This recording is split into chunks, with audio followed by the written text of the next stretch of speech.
There was a magic sketchbook, there were bombs, there were Megazord battles, there was Santa, it was the Power Rangers Dino Fury Christmas special, and we're gonna talk about it, get into it, break it down, hit that intro. I can't do this on my own, cause you know things ain't always sweet when you out here in these streets.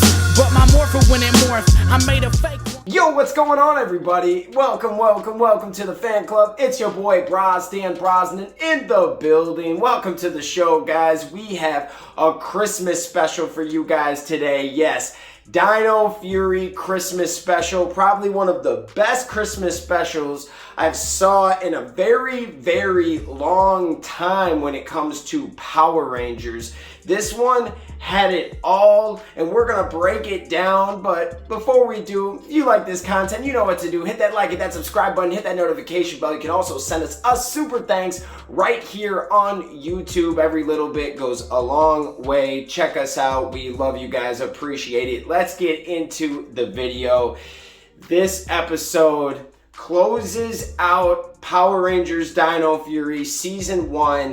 It is technically not the season finale, but what I loved about it is it fit within the story. It continued from last episode, which was amazing. So every single episode goes with each other if you think about it, and this is why.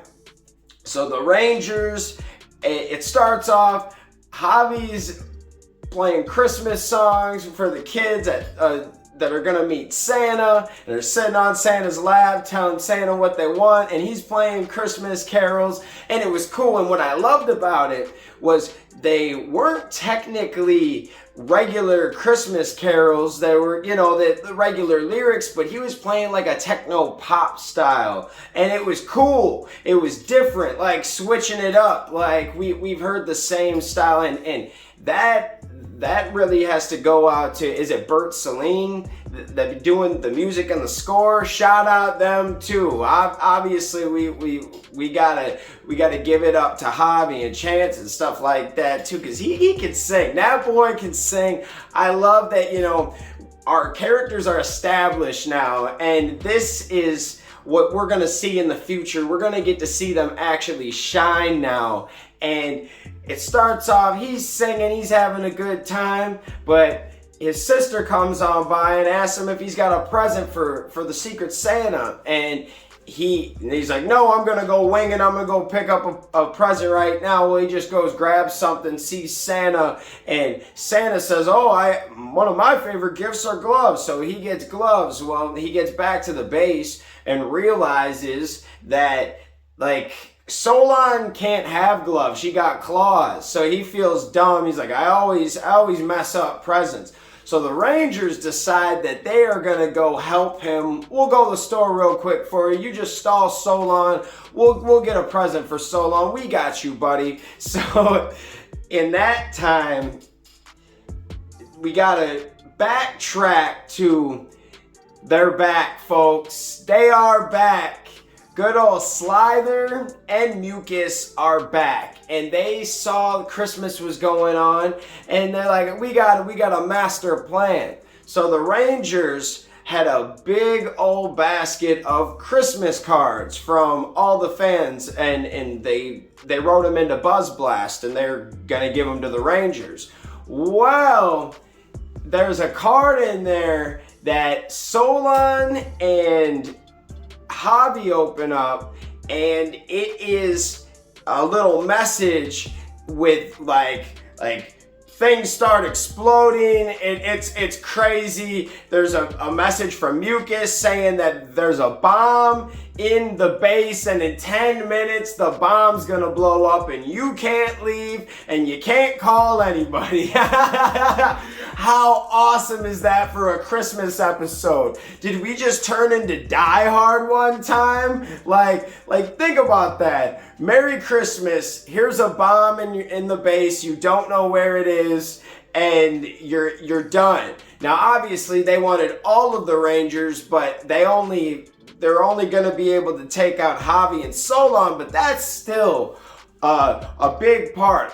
One Ranger and losing Solon, that's huge. Those two, man, that would be awful. So they have to try to figure out where this bomb is. So they start looking into the presents. And that's where it turns into like a mini clip show, which I actually appreciated this because it's at the end of the season. They already built everything up. We know that it's continuing because Slither and Mucus are back. I wish they would have brought them back, like they talked about coming back from the Dark Dimension, which I thought was cool, which I think brings it all together, but it would have been cool to, how they got back, something funny. That could have been your comedy scene for the day, but it's all good. At least they talked about it. But so you have Javi and Solon are going through all of the presents, and that's where you get this type of clip show. But it's not that bad of a clip show because with the Christmas episodes in the past with Power Rangers, the whole episode is a dang clip show. This was only, I want to say, 5 to 6 minutes of clips, and then there was a plot.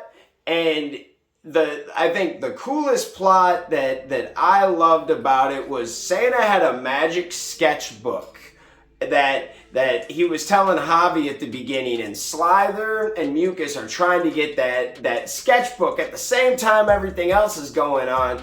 They get the sketchbook and start making up these crazy monsters. So when the Rangers are out shopping, they see Slither, they see Mucus, they're like, oh no, they're back. Okay, so once they get that book, he creates like a spider monster, a spider sporix, and this was an awesome battle, and they used all 5 of them that were there, except for the Black Ranger, obviously, because he's at the base. They all used their own keys, and all power-ups were dope. Like, they were all using them at the same time.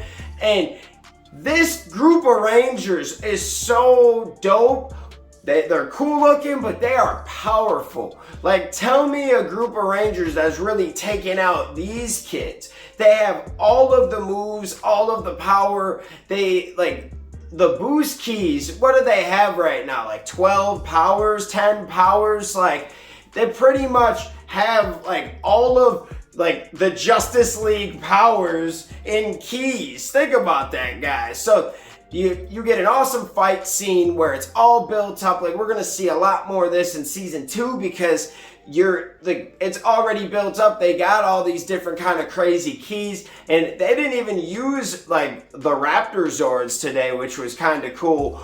But we had 2 amazing Zord battles. So first the Rangers take out the spider monster, and then the last monster that Slither makes with Santa's sketchbook, he makes a giant Slither. Like, he makes a giant clone of himself. And that was the comedy of the show. Of course, you would just make a giant version. I'm gonna make the baddest monster of all. And makes himself. And the Rangers had to go into another battle. And what I loved about these battles was the first battle, it was like the champion T-Rex Zord merged with the Mosasaur, and then here, this one, you had the Mosasaur and the T-Rex Zord with all of them combined. It was dope looking. You got 2 separate Zord battles, an awesome fight scene. It was just amazing for a Christmas episode. And then they brought it back all together where Javi and Solon figured out who or where the bomb was. It wasn't any of the presents, which caused, the whole clip scene. It was the star. In the beginning, Javi looked into his tip box, with his keyboard, and he had some tips in there, and he had a star. Someone threw in this little star to put on the tree. That's your bomb. So Basically, how they got rid of the bomb was they just put it into the chamber that holds the sporix and hope that it would stop the bomb. Solon said if it holds sporix, it might be able to hold a bomb. And it did, I guess.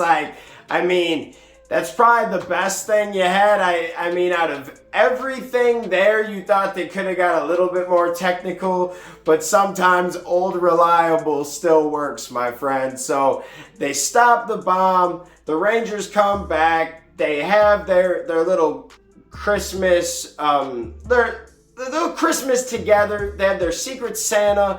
They open up their presents, and Javi at the end gives Solon a music book because she doesn't know the words to the Christmas songs. So he's gonna help her knowing, and help her learn the songs, and she's gonna feel better about the situation when they're playing the music.